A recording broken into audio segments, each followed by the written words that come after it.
आजाद जी के पास जा रहा हूं। वो अध्यक्ष है इंडियन सोशल जस्टिस मिशन के।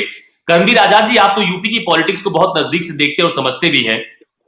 ये पिछले 2 दिनों के अगर राजनीतिक घटनाक्रम पर आप देखिए, तो जिस तरह से अखिलेश यादव बनाम मायावती का एक नया समीकरण यूपी में निकल के सामने आ रहा है।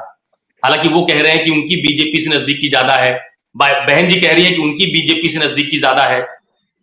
और आज तो बहन जी ने यह भी कह दिया कि जब बसपा से समाजवादी पार्टी का अलायंस हुआ था तो उन्होंने कोशिश की थी कुछ सुधार करने के लिए, लेकिन वो सुधार हो नहीं पाया।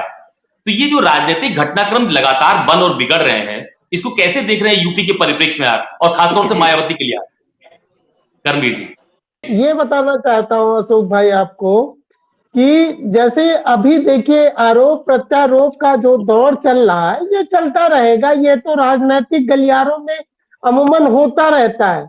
और रही बात जो इंडिया गठबंधन का हिस्सा बनने के लिए बहन कुमारी मायावती जी को, और ये मुझे लग रहा है जब आपको याद होगा आप ही के साथ मैं डिबेट कर रहा था और वो घोसी का उपचुनाव था और एक दिन पहले ही आपने कहा कि ये बहुत बड़ी घोषणा आप कर रहे हैं। तो मैं आज फिर से एक घोषणा कर रहा हूं कि इंडिया गठबंधन का हिस्सा और घटक दल बहुजन समाज पार्टी जरूर बनेगी। और देख लीजिए, अगर इन लोगों को लगता है कांग्रेस को या सपा को कि अगर ये बीएसपी को साथ में लिए बगैर भाजपा को हटा देंगे तो ऐसा असंभव है।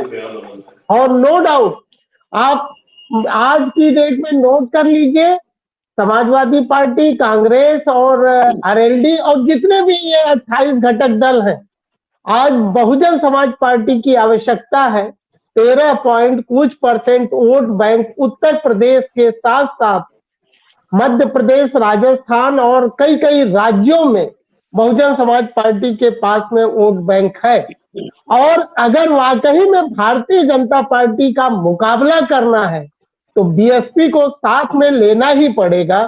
अदरवाइज अगर बीएसपी को साथ में नहीं लेते तो ये मान लीजिए कि भारतीय जनता पार्टी का आप मुकाबला नहीं कर पाएंगे। अशोक भाई, बस इतना ही कहना था और ज्यादा कुछ नहीं। बिल्कुल।